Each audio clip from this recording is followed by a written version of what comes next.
Dengue বিজয় অভিযানে বিশেষ প্রচারে নামল রামজীবনপুর পৌরসভা।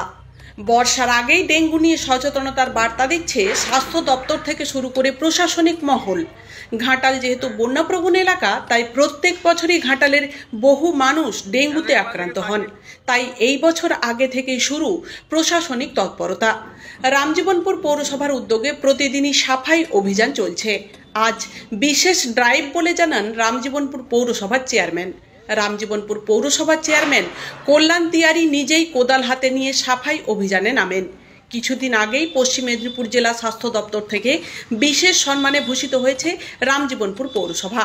আজ বিশেষ কর্মসূচিতে রামজীবনপুর প্রাথমিক স্বাস্থ্যকেন্দ্র, সুস্বাস্থ্য কেন্দ্র, বাসস্ট্যান্ড সহ একাধিক জায়গাতে বিশেষ কর্মসূচিতে চেয়ারম্যান নিজে উপস্থিত থেকে অভিযান চালান। রামজীবনপুর থেকে বিপ্লব সরকারের রিপোর্ট। সংবাদ পাঠে আমি Papiya Bandyopadhyay, Ghatal, Republic TV digital media.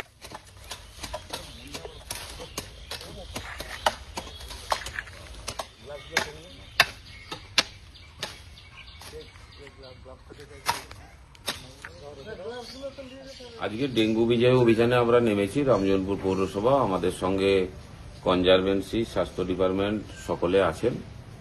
আমাদের কনজারভেন্সি সিআইসি আছে, স্বাস্থ্য দপ্তরের স্টাফেরা আছেন। আমাদের কনজারভেন্সি যারা স্টাফ, আমরা আজকে শুরু করলাম।